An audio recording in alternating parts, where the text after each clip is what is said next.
কেরানীগঞ্জ মহিলা ডিগ্রি কলেজের আয়োজিত 2024-25 শিক্ষাবর্ষে একাদশ শ্রেণীর 2023-24 শিক্ষার্থীদের ডিগ্রি একম বর্ষের নবীনবরণ অনুষ্ঠিত হয়।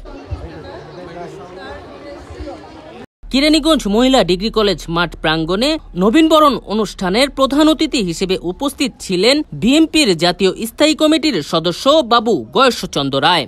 আরও উপস্থিত ছিলেন দক্ষিণ কেরানীগঞ্জ থানা বিএনপির সাধারণ সম্পাদক মুয়াজ্জেদ আলী বাবু। পরে শিক্ষার্থীদের ফুল দিয়ে বরণ করা হয়। উপস্থিত থাকা সকল নেতৃবৃন্দদেরকে ক্রেস্ট দিয়ে সম্মাননা করেন। অন্যদিকে শিক্ষার্থীরা দাবি করেন কলেজ সরকারি তালিকাভুক্ত করার জন্য। শিক্ষার্থীদের যৌক্তিক দাবিকে সাধুবাদ জানিয়ে বাবু গয়েশ্বরচন্দ্র রায় বলেন, আমরা যদি সরকার হই তাহলে এই কেরানীগঞ্জ মহিলা ডিগ্রি কলেজকে সরকারি করা হবে। তিনি আরো বলেন, আগে আমি ভাবতাম আমাদের তরুণ প্রজন্ম দেশকে নিয়ে ভাবে না, তবে 5ই আগস্টে প্রমাণ করেছে দেশের সকল তরুণ প্রজন্ম দেশকে ভালোবাসে এবং দেশকে নিয়ে ভাবে তারা। সমকালো এই অনুষ্ঠানটি সঞ্চালনা করেন মোহাম্মদ রফিকুল ইসলাম রফিক।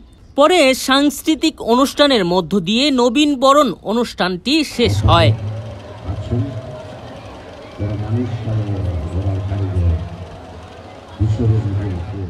তোমাদের এই সময়টা কিন্তু অনেক মূল্যবান।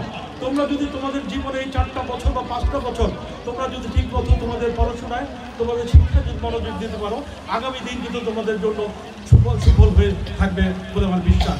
এখানে এসে আমার ভালো লাগছে একটা কারণে, আপনারা জানেন আমার শ্বশুর শিক্ষক ছিলেন এবং আমার যে সহধর্মিনীয় সে একজন শিক্ষিকা ছিলেন।